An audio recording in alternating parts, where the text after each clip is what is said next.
Hi everyone, thank you so much for having me here. I am live at Brooker Creek Preserve here in Pinellas County. Believe it or not, if you've never been here, we are in Pinellas County, way up north. We're the largest remaining natural area in the county. And I wanted to teach you a little bit about the amazing benefits that trees provide to us, since we're talking all about trees in honor of National Arbor Day. To do that, I have a little assistant here. This is called my traveling tree walk. This sign hangs on some of the trees throughout the preserve to highlight some of the benefits, or what we call ecosystem services, that trees provide. This is just a very small list of the benefits that trees provide, but I wanted to talk about some of them here.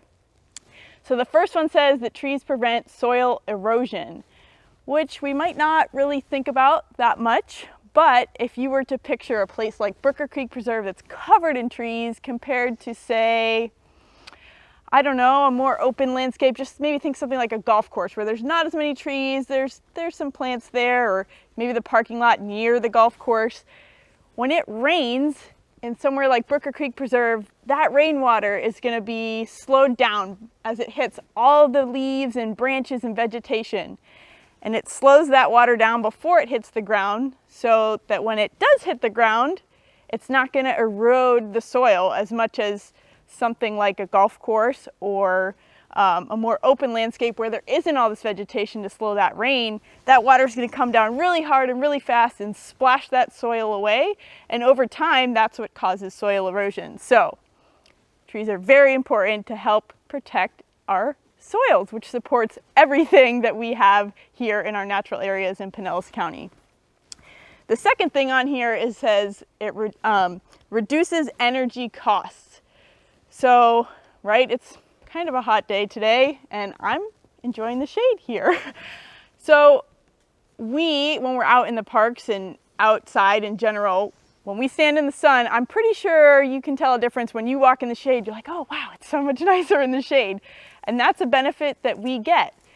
Now, this sign is really referring to the energy costs associated with your homes. So the more trees you have planted around your house, the trees will shade your house, helping to keep it cool and reducing your costs there. The next thing on here, right, we're gonna all pause. Take a deep breath, right? It's Saturday, we're enjoying the day. And this points to trees improving air quality.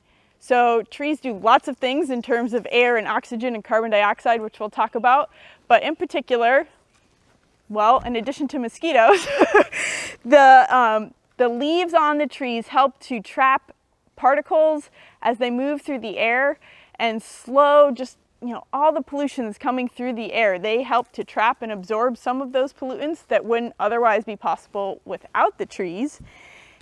And I'm going to kind of skip down to this bottom one here that talks about how trees reduce carbon dioxide. We've probably all heard of carbon dioxide and maybe how it's associated with climate change and kind of this idea of greenhouse gases. Well, trees, not only do they produce oxygen for us to breathe, and the mosquitoes, if you didn't know, are prone to and attracted to carbon dioxide, which is what I'm breathing out right now, that the trees here love. So the trees will take in the carbon dioxide and they actually store that carbon dioxide, taking it out of the environment to help reduce and combat what we are now seeing as climate change and increasing temperatures in certain parts of the world. The last thing I'll touch on that's on this side, this is more for the adults, but it talks about increasing property value. So if anyone is in the market for a house, or maybe you could look at your house or your neighbor's house and compare, people they're more willing to pay for homes with trees versus homes with no trees. They're willing to even pay more for houses that have trees on the property compared to the homes that don't. So I know, as somebody who has been looking for a house, if there are no trees on that property, it is not in consideration for me. So again, this is just a small list of the many benefits that trees provide. They provide all sorts of what we call tangible goods too. So think about, all the products that we use, your pencils, if you're into sports, baseball bats, if you love food, all sorts of food. Even products we might not think about, like maple syrup and honey, right? A lot of honey is a result of bees and other pollinators that are going to the flowers on trees. Not always trees, but sometimes, and some of the more fancy honey like Tupelo, it's from a Tupelo tree. So the list goes on and on. We could go through clothing and all the things, and just recreational opportunities and cultures and how they're founded on all sorts of natural resources. But I just want to give you a little teaser as to why trees are so awesome and important. I encourage you to check out the Traveling Tree Walk here at Brooker Creek Preserve next time you're out. And if you ever have any questions, I'm happy to answer them. So thanks so much. Back to you guys.